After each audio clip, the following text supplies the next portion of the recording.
We have found some evidence. We've been sent this leaflet on handling hazardous chemicals. And who's inspecting them? He's got the job as a weapons inspector. And while we're on the subject of Iraq, it's definitely time for...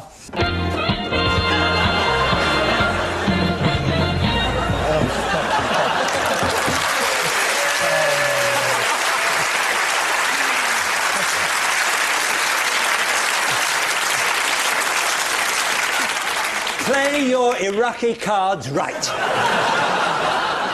Now, these are the cards that the Americans... Please. This is satire. Now, these are the cards that the Americans made to show all the Iraqi bad guys in the war. Now, Ian, you go first. Thank you, Bruce. It's the king of clubs. RCC vice chairman is that Ibram. Now then, it's a high card. So,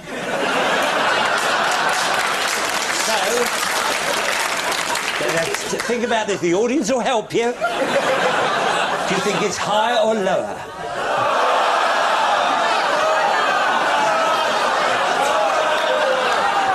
I'm not sure this programme can go much lower. Oh, you haven't seen the finish yet. I'd say lower. Because do you agree? No. OK, now what have you got? You've got the Eight of Hearts, Minister of Defence Sultan Hashim Ahmed. OK. Yes, well, that's a mass murderer, I would have thought. It's a middle card here. It's a middle card, so this is difficult. Tricky. I never saw this programme. I know, that's why it's such fun for me. You have to say higher or lower, but it's in the middle, so... It is in the middle, so it's a gamble. Oh, higher. Saddam would be higher, as would Rumsfeld. What are the audience? Higher. You think I might as well say higher? Right, let's have a look at this. It's the Eight of Spades. Deputy Prime Minister Tariq Aziz. And you have a pair. You don't get anything for a pair. Not in...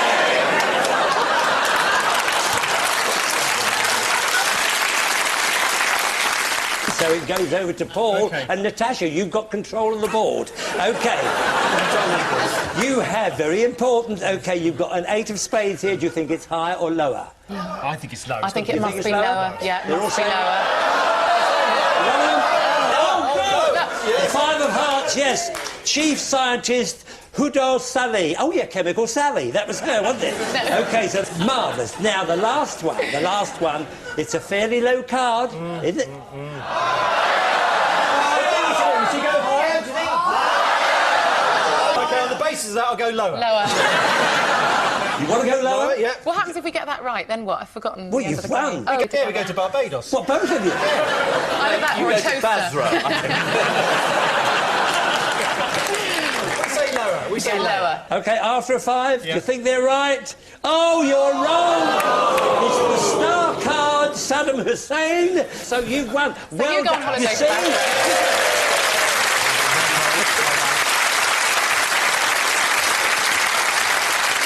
I've been waiting 14 years for the show to be like this. I'm having the time of my life. Yes, this is the ongoing row over Alistair Campbell's sexing up of the weapons of mass destruction dossier. What in one breath? Could you have a purple flash before that? Could you go higher? No, I couldn't. Tony Blair insists that weapons of mass destruction will eventually be found in Iraq. Well, it would be nice to see them. This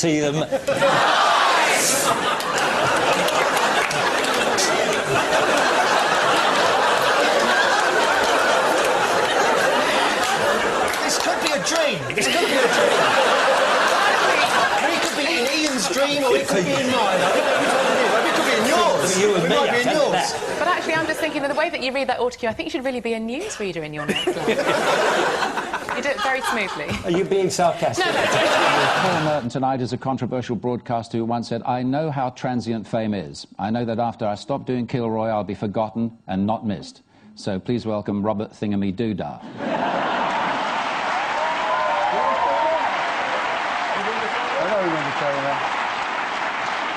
Paul and Robert, this is for you. You know, it's Gaddafi getting off a plane, that's him shaking hands with somebody. It may not even be his hand, it may be somebody behind him sticking his hand through. And that's a letter to Blair, your Middle East policy is doomed, says diplomats. Proving I can read out loud. It's Colonel Gaddafi's historic visit to Brussels. What did he have to say? We have abandoned all our weapons of mass destruction and they're now gone and we are now sort of like friends of the West. But we might go back to terrorism. Did he say that? He did say we might go back to terrorism if you don't treat us very nicely and give us lots of subsidies. He declared Libya was determined and committed to playing a leading role in achieving world peace, unless, of course, we're obliged by any evil to go back to the days when we'd put explosive belts around our beds. Beds, if you please. What does that mean? It's one way of getting up in the morning, isn't it? Where did he stay when he was in Brussels? In that green outside tent, which was fashioned exactly like the one he had in Tripoli. Actually, it's just Those like women. Paul's shirt. The actual Yeah, wallpaper. If you look at that tent, you'll see there's a shirt-shaped hole in the side of it. So on to round two, and having been a sports presenter for 35 years, it's no surprise they've asked me to host a special round on the arts. We'll gradually reveal a heavily pixelated image, so buzz in when you know what that means and what the story is. Here we go with the first picture. Fingers on buzzers, please. Ah, this is Des Lynam in Lego form. No. Have you ever been done in Lego? No. Do you think I should be? The night's still young. But we can't get it from that, can we? No, we better see a little bit more. I like the music. This is the Wagnerian singer who was trapped by a giant spider's web. Presumably, the only opera story this week that I remember is the English National Opera. They've been advised not to call each other darling, because it might lead to sort of... Sexual harassment. Beg your pardon? Yeah, that. I've got to do the show first. Nice of you to ask, though. You can put your hand on my knee during the odd one out round. So it's about not calling people darling or love, you know. But actors do this because they can never remember anybody's names. You're quite right. An E&O spokesperson put it, whilst it may be acceptable between friends, it would be thought of very differently if the term is used by a senior colleague and accompanied by a wink.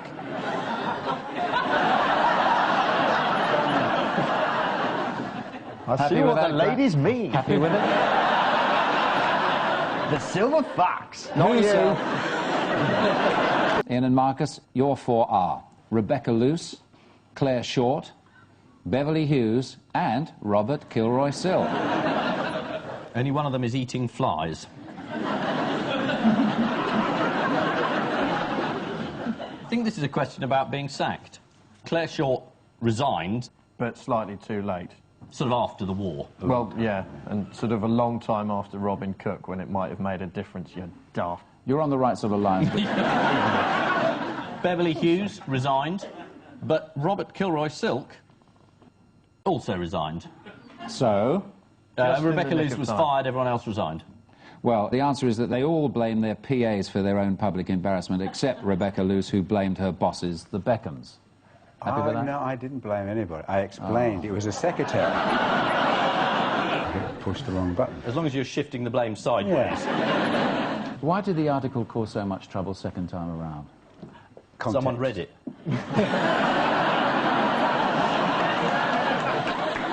I made a mistake of not saying in the last 500 years. If I'd said if they haven't done anything and contributed anything to civilization in the last 500 years, then there wouldn't have been a single inaccuracy in the column. Right. And should you have said Arab states rather than just generic Arabs? Yes, I think that would have been less offensive. Yeah, absolutely. Saying individually they were all worthless. No, well, you we think know that might have annoyed a few people? It got under some people's skins, yeah. But then you know that, no, we don't really mean that, do we? Don't we, me? What? I'm trying to draw you in as an ally. Yeah, it's not going to happen. No, I'm not as bright as him, but don't try me either. When did they come up with the pendulum then and the compass? And They didn't, actually. didn't they? No. Most of those were... They did on my card here. Well, that's wrong. Shakespeare hasn't done much for 500 years either, has he? What's been your contribution, Robert? Trying to keep... When you're not doing your show, what's been your contribution? Say in the last 20 years. When you weren't doing that crap show, what was your contribution? He was an MP, wasn't he? MP. Are you too fat to walk? Then phone us.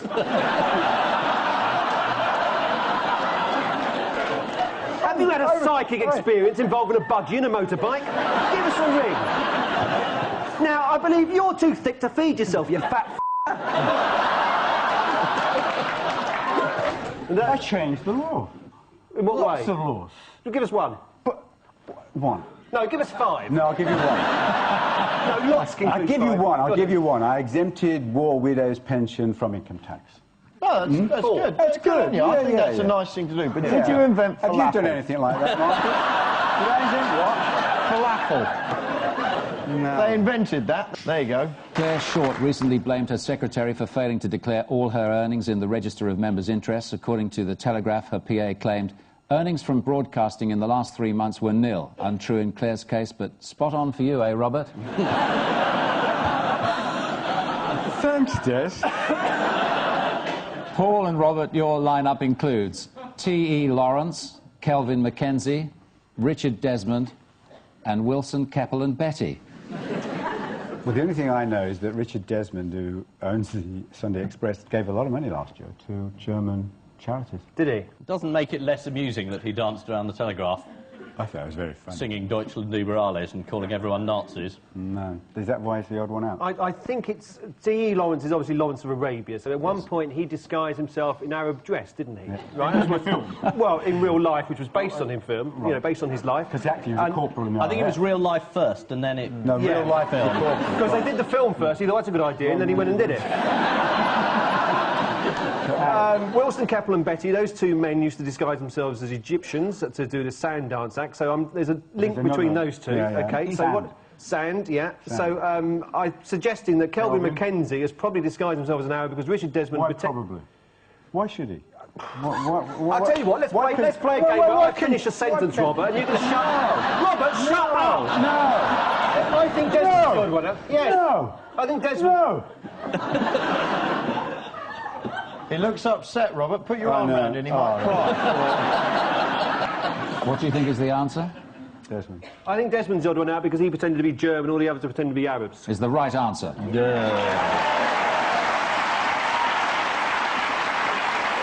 Are you a rugby fan, boys? I am, yes. Are Yes, you? I am. Did you play the game at Eton? I did, yes, I did. I did. Did you play? At Eton, no. No. Didn't we play you? Yes, you did have actually. an away match. Yes, didn't we? Eton played Did you come me over? once at rugby. Did you beat us? 35 points to 2, I beat you. I'm not surprised. You are, anyway, Paul is quite correct. It is all about the rugby. Yes. I said that already, haven't I? Yeah, you have. Now, can I ask you, I wonder... A marvellous moment of self-awareness there, boys. Yes, you had said that before. But it's a very good answer. OK, moving on. Ian and Rick, here's your one. The England team had their picture taken with the Queen, after which skipper Martin Johnson said, "It'll be a unique picture with that dog in it." a bit more respect, chaps. Taking tea at the Palace, Johnny Wilkinson declared, "Being on the bus was one of the greatest moments of my life." To which the Queen replied, "What's a bus?" So I'm anti-royal, anti-mine. You're rather unfair. I'm sure she's been on a bus. She has. Any room upstairs? Yeah, up she goes. Now, Ian... But Boris, you're complaining as if you're not the one reading it out. Well, this is a bit like the Queen's speech, this whole event, isn't it, really, I feel? Anyway... You just read it out. Just, I'm Her Majesty's loyal government. Now, Ian and Rick... Well, if you read something out that you don't agree with, could you give us, like, a visual signal? Well, I gave you a sort of vague indication. Yeah, just wave your hand. Yeah, just wave. Or make a whistling sound. The Queen could do that she could. during the Queen's speech, couldn't she? Well, she did, We'll actually, abolish didn't fox hunting. Well, I don't think Her Majesty would do that. Now... No. Now, did you also notice that a particularly shocking photograph this week appeared in The Guardian, which I hope we're going to be able to bring to you now, There you go. And if you study this photograph very closely, there's something particularly emetic about it. And I want you to tell me what it is. Has he got the seatbelt between his legs by accident? No, it's Gordon Brown sitting very unusually for him in the back of his... He's got a red tie on? Is that what worries you? No, there's something behind him. Can you see what it is? It's a teddy bear. Yeah. Why is that emetic? He's got a small child. Yes, I suppose that's true. Well, there's another photograph. Well, I don't know. I hate to question your editorial judgment, Boris, but that strikes me as not too bad. You think that's quite heartwarming, do you? I was neither warmed nor cooled by it. It's just why does he have a teddy bear in the back of, you know, a pool limo, which is taking him to the pre-budget report? Well, presumably, if the child is ever in the limo, he can get the bear out. I'm sure on your bike you've got a selection of soft toys ready for any of your many children to hop on the handlebars. Right. Well, I'm for a trip up Trafalgar Square with Daddy to meet some friendly policemen. Well, anyway, I'm delighted, really, that you know you're less stony-hearted than I am. Really, I sort of thought it was a bit much because it struck me. Maybe I'm too cynical, but I thought it was a bit odd that a 2-month-old baby should have a teddy bear, and that this teddy bear should mysteriously turn up in the back of his father's car as he was on his way to... Has it occurred to you that it maybe I'm being too cynical. Maybe it's my fault for not having given my children enough teddy bears. Well, I think you were too busy. Did you have a teddy bear when you were young? Well, that'd be ridiculous. Yes. Yeah, but you can only see half of the parcel shelf. The baby could be on the other half. The bear could be an asylum seeker. All right, well, anyway, well, there you go. It's obvious that the bear picture attracts widespread support. Yeah. You're meant to be not the nasty party. Total flop, that. Yeah, well, I just thought it was a bit of spin, but there you go. You obviously like it. There you go. All right, fair enough. Fair enough. I retreat in disorder on the bear front. Well done. You're dead right. More aerial shots. This is a motorway. This is probably the... Well, that tells us there. The M6 is a new toll road has opened up, and there are the cars experiencing the frisson, the excitement, the sheer pleasure of handing £2 over. What's that? Somebody's driving a trainer. So it's £2 to the person who moved, and then you can drive all the way to Walsall. You're looking at me as if I'm wrong, No, Boris. I'm not. You're absolutely right. It's to do with the opening of the new toll section of the M6. Yes. Yeah. I said that, but a bit more fluent than that. You're whipping me up into a coma, Boris. I want to congratulate... I've noticed something about you, but when you came out of makeup about 5 minutes before the show, your hair was immaculate. And then you must have just done that.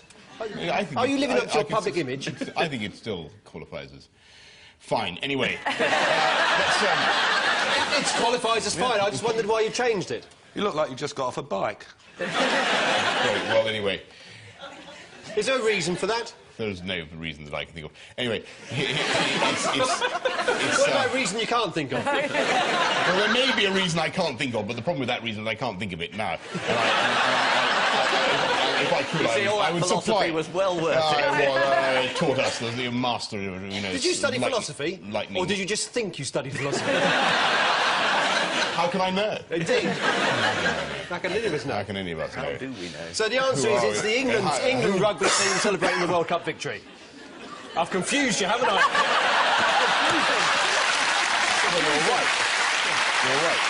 You're right about that. Not a difficult task. You're right. It's like trying to sort of engage a kitten with a ball of wool. It naturally must go for it. So yes, it's the England Rugby World Cup team celebrating their victory and they gave me every assurance that this wouldn't happen again. They said well, you'll get the hang of it, and he won't mob you up. But you have, in comparison. I'm delighted you think so. Yeah, you're doing very well. Well, good. OK, well, there we go. You've got the correct answer again. You both went to Oxford, didn't you? Yeah, but that wasn't on my course. Wasn't it? No, you can't do it with badgering. No, that's right. Anyway, Kate, I think he's ready for morning TV. Yeah, I think it was jolly interesting. Yeah, no, you're right. Are there any other questions not related to badgers? No. Yes, There are. Excellent. Speed... It's that funny bit of paper. It's about speed It's trap. a ticker tape parade for you, Some- Boris. It's quite a modest one. I think someone's been rolling joints in the rafters. Just things, have you noticed? These little bits of paper keep fluttering down. Anyway, What was the where question? It was about... 10 minutes ago. What's it about? They didn't used to have beauty contests, did they? They said it was degrading and all Yeah. that sort of thing. In Well, China. they weren't entirely wrong. But it's funny because that's what we say now, isn't it? Not if you're a judge, you don't, I'll tell you. It's interesting, that, isn't it? How the sort of... What's the word I want? I don't think there's anything degrading. Sandwich? Yeah, there's a reversal of mores. It's a phenomenon of the reversal of mores. On the one, you know, that 20 years ago, the Chinese thought it, degrading and so on. Now they think it's rather progressive. And I don't think it's degrading if they want to do it, and there's nothing wrong with them having a beauty contest. I don't think it's nothing worse than building a tunnel for badgers under a motorway that nobody wants to use. I could not fail to disagree with you less.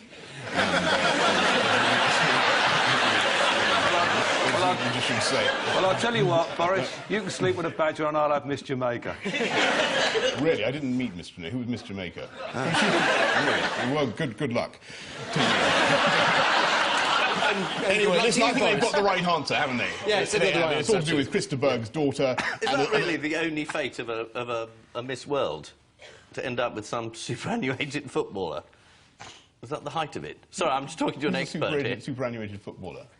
George Best. I don't think he's still playing, Boris. Is he sleeping with Miss Jamaica, is he? Where did he come in? Beyond. Care in the community. Anyway, it says moving swiftly on. Yeah. Clutching her cheque for £60,000, the newly crowned Miss World said, "I'm thrilled and delighted. Now I'm looking forward to a year of excitement, travel, and working for various charities." You've won it, baby. You don't have to say that anymore. You can go and spend it on shoes.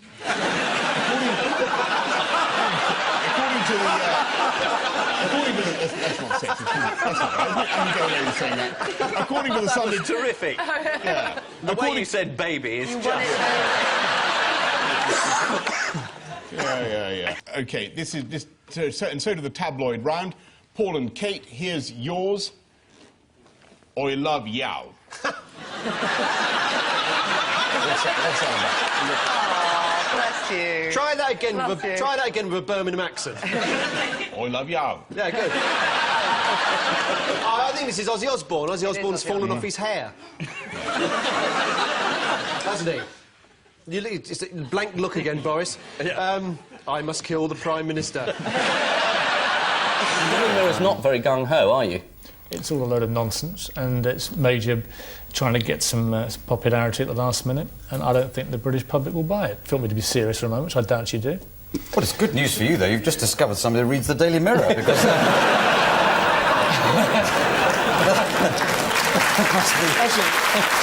It's a more shocking discovery than I've just discovered Ian Hyslop can read. All the bitching. Yes. You wouldn't Because didn't you send you should know all about complaints here, shouldn't you? But didn't you send photographers in to sneak up on this chap's wife while she was in a hospital or something, caring like that? Yeah. And you got ticked off for that. Yeah. And you probably had a go at Selina Scott's sex life. Well, we only said she'd enjoyed some smoked salmon down by a loch in Lomond. That was all. A loch in Lomond? A loch in Lomond. There was only one loch in Lomond. I don't know what... I can't remember what it's called now. The Queen... No, the answer to this is... Has someone complained? Have they all complained? Only one of them was thrown out, which was Julia Carling. The rest of them are all... So you lost 3 and Julia Carling... Oh, we didn't lose. You beat Julia Carling. We had 3 adjudications against us, which we tried to resist. Sounds like 3-1 down to me. Admittedly, we were left in a slightly vulnerable you position. accepted the rulings, obviously, Piers, Of course didn't we you? did, yeah. As a paid-up member of the Press Complaints Commission, you said, fine, it's a fair cop. Exactly. What are you getting at it? No, just checking you hadn't been vindictive No, about we it had not. afterwards. And in no way would I be vindictive unless it was Rupert Allison. Oh. Well, he's the one that brought a case against you, and then you went... No, he thinks we've got a vendetta against him. Which you have. The one that you sent your photographers to the south of France to photograph him. That Rupert Allison, is that the one? Just because he took a court case against you? We have a vendetta against his party. There's nothing wrong with that. But you left him alone until he brought a case against you. No, he's always bringing cases against it. He loves it. Well, let's not fall out over this. Have we got the points? The truth is, Julia Carling is the only one who was unsuccessful in a Press Complaints Commission complaint against... Because they adjudicated that she'd invaded her own privacy. They said that unlike Earl Spencer, for instance, who has sold his family photos to Hello magazine repeatedly for lots of money, she had put herself into the public eye. It was deemed that Earl Spencer was entitled to privacy because, presumably, he's... Well, his wife was entitled to receive treatment in hospital without being photographed having it. Probably was the ruling, the basis. That was part of the ruling, that was the part I'd concede. But your proprietor agreed with the PCC, didn't he? He did, yes. You sort of got rather bollocked by Murdoch, didn't you? Rather. I got severely bollocked, yeah. Did you? Were you sacked? You know... Sacked, did you say? Were you sacked? That's a very serious thing to say on television. Did you get sacked? I didn't get sacked. I'm glad you said it, because that's going to help pay for the holiday, thanks. I can just imagine a jury finding for the editor of the News of the World. It's almost like finding the editor of Private Eye, isn't it? By the way, Ian, you know where you live? Yeah. You're about to get a new neighbour. You? Happy New Year. Well, actually, next door neighbours are you going to be? He'll be within long lens, I can assure you. Is that a photographer? He's a charmer, isn't he? That's a man on a bicycle. That's the Transport Secretary who missed his train. This is Railtrack, where we've sold off the rail industry. Was that the Daily Mirror? Yes, exactly. I use the collective we as in you and I, Ian. Oh, right. Okay. Right. And we've all made lots of money, all those who invested in it have, which I didn't, but I presume a capitalist like Ian would have done. And at the end of the day... Have you two met before somewhere? And you're very left-wing for a man who used to edit the News of the World.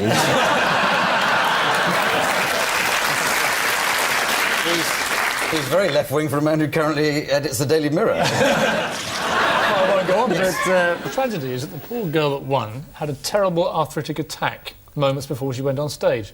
Piers, this is a comedy news quiz. Arthritis doesn't normally feature in that. But a lot of sad stories that don't get on. Well, you're here, Clive. Yeah. But you won't be back.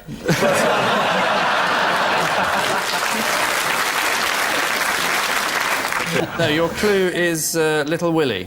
No. It's William Waldegrave. Ian Hislop.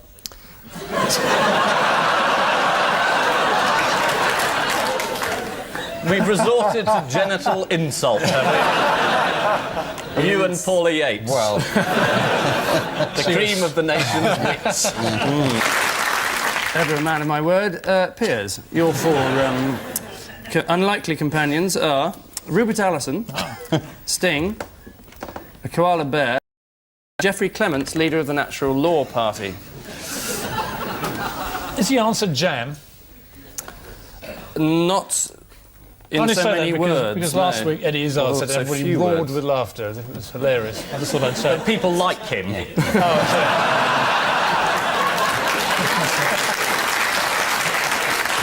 I will continue what I was going to say, but I was going to remind everyone that the PCC castigated the Daily Mirror in March for giving away the whereabouts of Robbie Coltrane's house, saying in some cases the publication of an individual's address might create a potential risk to that person. The Mirror apologised for any stress caused in a press statement issued by their editor, Piers Morgan, of 13 Woodcote Drive, Chigwell. Actually, can I just say that they rejected that complaint? Did they? By Robbie Coltrane, so you're entirely wrong to use that against me. Oh, yeah, but they did say that... I just thought I'd say that, in case the surprised. viewers got the wrong idea by this vindictive attack on me, personally. Carry on. You're feeling a bit vulnerable. You're invading my privacy, and I'd rather you left me alone. You've stepped into the public eye now, Piers. You were elected to come on this programme, you've got to take it. I demand my privacy. OK, we won't talk to you again then. The breathtaking finale that our missing words round so rarely turns out to be. Tonight featuring a number of partially obscured election slogans such as this. The missing words here being Britain is and Ming, as opposed to zing, which is probably slightly closer to the mark tonight. And just to keep things irritating, they'll be interspersed by one or two quotes from the past 6 idyllic weeks. So off we start with what's behind Tony Blair? Beans Heinz. Labour means business. I'm jolly mean. I'm trying to look... I happen to know he's not at all mean. What about those spending promises, then? Just wait. Labour means business? Labour means business is the right answer. Very good. Next, Curry. After May the 1st, there will be... Bloodshed. No more me. No. May the 2nd?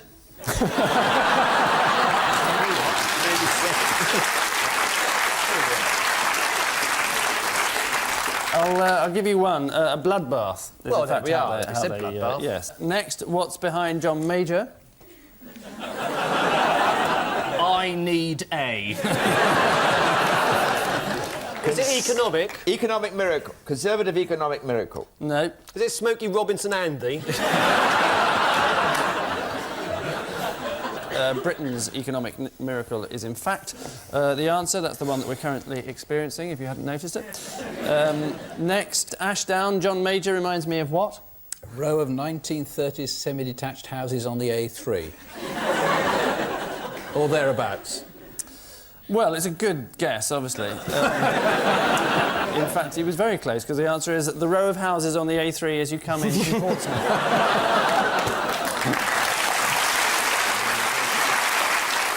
And lastly, what's behind Neil Hamilton? Please. Cash in Cashmere sweater. Cash. Cashew nuts. Yeah. No, it is in fact an advertisement, but for Ladbrokes. Turn your lottery. Ladbrokes are accepting cash. Yes, very good. Ladbrokes are accepting cash. Oh. Is exactly what it said. That's a surprise to us all. How did you get that? And I just... It came to you. It came up on the monitor, actually. What did? Oh, did it? Are you accusing...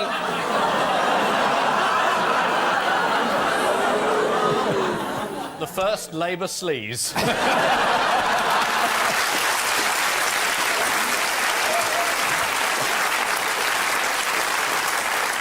came up on the monitor and I read it out. This is... But if I see something on the screen, I read it. That's what I am. I'm an actor. Which expert display of political awareness brings us limping to the end of this special election special. And the result just in is that Paul and Nick have been whipped through the lobbies with 12, whilst Ian and Richard have held on to their marginals with 13.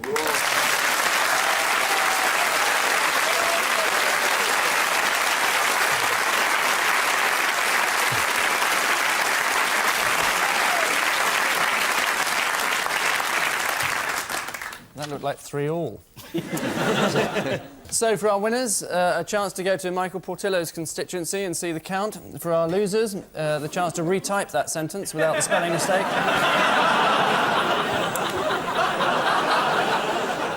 But before we retire to enjoy the hospitality in the nearest aeroplane lavatory, it's time to return to our caption competition. Ian and Richard, this was yours. It's a typo. It's the most famous campaign typo. It was Britain deserves butter. Photo opportunity goes wrong after Gordon Brown says, I can drive with one eye open.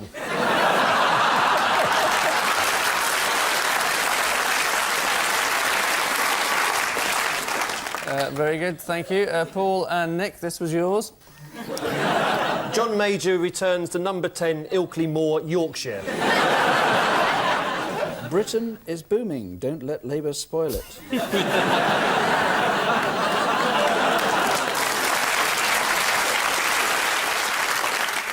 On which wholesome note, we say thank you to our panellists, Ian Hislop and Richard Wilson, Paul Merton and Nick Ross. And I leave you with news that campaigning at a Nottingham bakery, Kenneth Clarke demonstrates a novel way to pick up 6 donuts.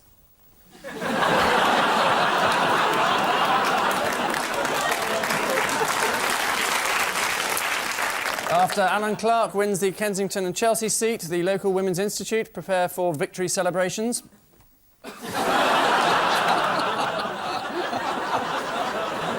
And a final reminder that over on BBC One, the election night team are covering events throughout the evening with their usual blend of insight and maturity.